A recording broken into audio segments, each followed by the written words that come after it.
Today, we unlock the story of a forgotten genius, a man whose ideas still power your phone, your GPS, your computer, your bank account, and even NASA's space missions.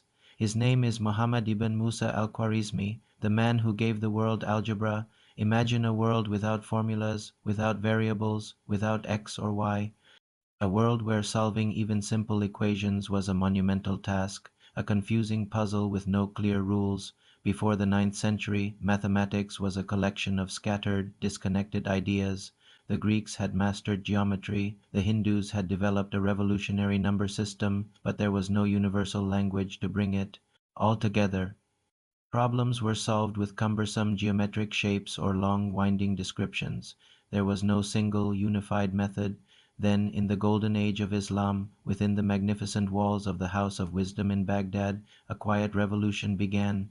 This wasn't just a library, it was the world's greatest intellectual incubator. The caliphs had gathered the brightest minds from across the globe, commissioning them to translate and study every piece of knowledge they could find. Scholars from every faith and culture, Muslim, Christian, Jewish, Hindu, worked side by side, translating ancient texts from Greek, Sanskrit, and Syriac into Arabic. Here, knowledge had no borders, and discovery was the common goal.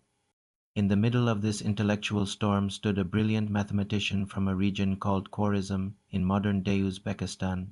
His name was Al-Khwarizmi. Around the year 820, Al-Khwarizmi wrote a book that would fundamentally change the course of human history. Its title was Al-Mukhtar, Al-Jabr Wal, the compendious book on calculation by completion and balancing. From the word algebra in its title, we get our modern word, algebra, but this was far more than just a book of mathematics. It was a complete system, a new way of thinking. Al-Khwarizmi's goal was practical. He wanted to create a method for solving real-world problems, calculating inheritances according to Islamic law, dividing land, settling trade disputes, and engineering canals.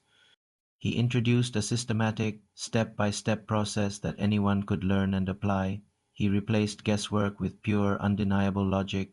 For the first time, mathematics became a language, a tool accessible to everyone, not just a select few. So, what exactly did Al-Khwarizmi invent?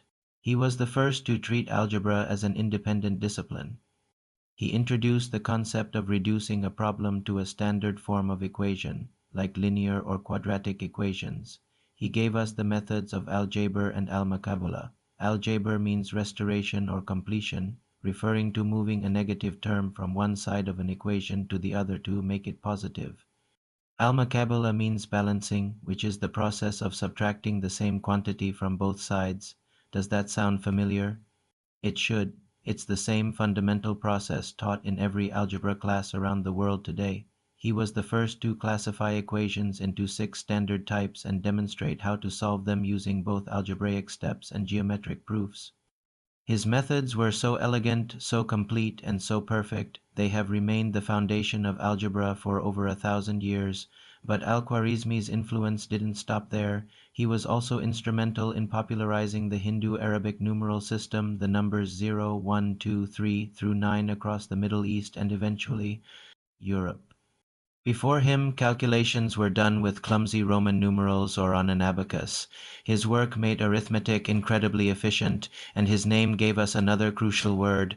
When his works were translated into Latin, his name, Al-Khwarizmi, was rendered as algorithmi.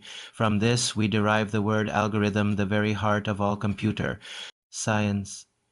Every time you use a search engine, every app on your phone, every line of code that runs our digital world is, in essence, an algorithm. Every single one of these complex systems owes a debt to the systematic, step-by-step logic pioneered by Al-Khwarizmi. The impact of his work was monumental. When his books reached Europe in the 12th century, they were a revelation. European scholars studied his texts for the next 700 years. His work laid the groundwork for modern mathematics, which in turn became the language of science. Without the universal tool of algebra, the scientific revolution might never have happened. The discoveries of Copernicus, Kepler, Galileo, and Newton all relied on the mathematical language that Al-Khwarizmi had formalized centuries earlier. His ideas became the foundation for engineering, economics, physics, astronomy, computer science, and even the complex models of artificial intelligence we see emerging today. So today, when you solve an equation in school, you are using Al-Khwarizmi's method. When your GPS calculates the fastest route, it's running algorithms derived from his way of thinking. When your phone unlocks using facial recognition or a rocket charts its course to the stars, you are witnessing the living legacy of his mind. He lived over 1200 years ago, yet his ideas are woven into the very fabric of our modern world, humming silently in the background of our daily lives. This is how algebra was born. This is the legacy of Al-Khwarizmi. If you enjoyed this journey into the past, don't forget to like, share, and subscribe for more stories of history, science, and the forgotten geniuses who shaped our world. Thanks for watching.